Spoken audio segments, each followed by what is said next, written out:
Welcome to Up Go Wise. Today, we're diving into a book that will completely shift how you see yourself, The Willpower Instinct by Kelly McGonigal. And look, what makes this book so profoundly transformative isn't that it's just another lecture telling you to grip your habits tighter. Not at all. It's actually a biological study of self-control. It asks us to look really closely at why that grip shakes in the first place. And the foundational reality we just have to accept right off the bat is this. You didn't lose control when the temptation appeared. You lost it when stress became the room you live in. That quote right there, it brilliantly hits on the core reality slap of this whole framework. You call it a weak will, right? Because the failure feels so incredibly personal. But your worst choices are often just rescue attempts by a nervous system that's under threat. It's not a reflection of some fundamental personal weakness. A body under threat seeks relief first. It thinks later. So this book gives discipline three distinct names. There's I will power, there's I won't power, and crucially, there's I want power. That third one, the I want power, that's the missing engine for most of us. You see, the most dangerous craving you face isn't actually the craving itself. It's the false story that arrives right after it. The story that whispers you are fundamentally broken. That is the real trap. Because what do broken people do?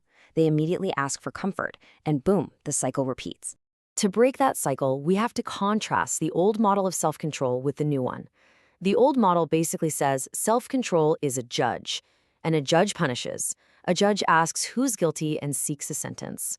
But this book replaces that with the steward. A steward protects conditions. A steward seeks a system. Discipline doesn't actually break in the moment of choice. It breaks before the choice, because your nervous system simply loses the room it needs to operate. I wish this weren't true, but look at this belief. We've all said it. I keep failing because I just don't want it badly enough. It feels so honest, doesn't it? But we have to deconstruct this. This sentence is often just shame dressed in formal clothes. Desire was never missing. You had plenty of desires in that moment. One part of you wanted the goal, and another part of you wanted relief. Stress simply gave relief the microphone. The absolutely crucial point here is understanding the biology behind all this. Your brain has a literal physical system for making wise choices, called the pause and plan response. But here's the catch. Under a heavy cognitive or emotional load, the brain doesn't ask for wisdom first. It asks for safety. This perfectly explains how you can make incredibly wise, ambitious plans at breakfast, but absolutely cave by 9 p.m. The state of your body changed, the stress system struck, and the promise of immediate relief just became way too bright and too near to ignore. So we usually face this dilemma with two losing doors. Door 1 says force, fight the urge with everything you've got. Door 2 says surrender. Just let it win, and hey, we'll start over tomorrow. Both of these are the exact same misunderstanding. Whether you wrestle the urge or you worship it, both options keep the urge completely in charge. Neither option actually listens to what the body is trying to say. We need to shift our perspective entirely here. An urge is not a command. It's a weather report. And you know, a report can be incredibly loud and still be entirely wrong. It can feel urgent and still only be a partial truth. Real discipline begins when sensation stops pretending to be truth. You don't obey the weather, right? You just prepare for it. And this brings us to a core anchor visual here at Up Go Wise. Picture a living cell membrane under pressure. Discipline is not a rigid steel wall. It's a living edge. It senses, it sorts, and it holds without rupturing. It flexes under pressure before it ever makes a choice. A wall shatters when the storm hits, but a living boundary survives because it knows exactly how to flex.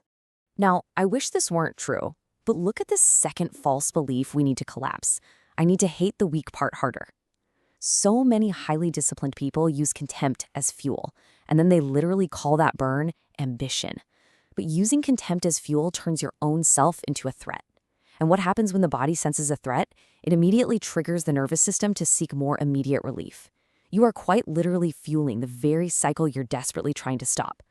When we x-ray this self-sabotage, we find something psychologists call the what the hell effect. This is the brilliant, cruel genius of self-sabotage. It takes a single, isolated lapse and turns it into a sweeping moral verdict on your entire character.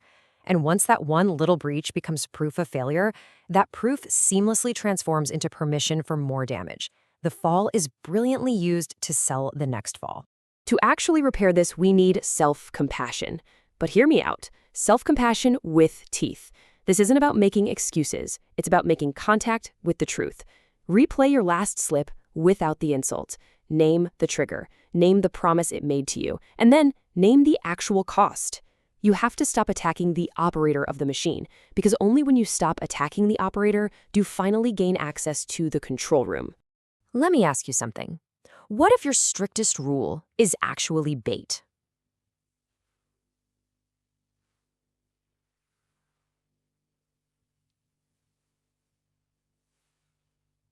Think about it. Rules built entirely from contempt and self-hatred have a hidden fuse. They simply wait in the dark for you to experience fatigue.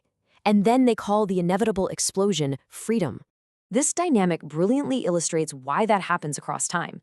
When your present self feels afraid or exhausted, you start viewing your future self as a total stranger. This creates a broken treaty across time.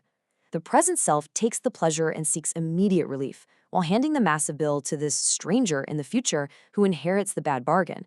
It makes every harsh rule entirely negotiable in the heat of the moment.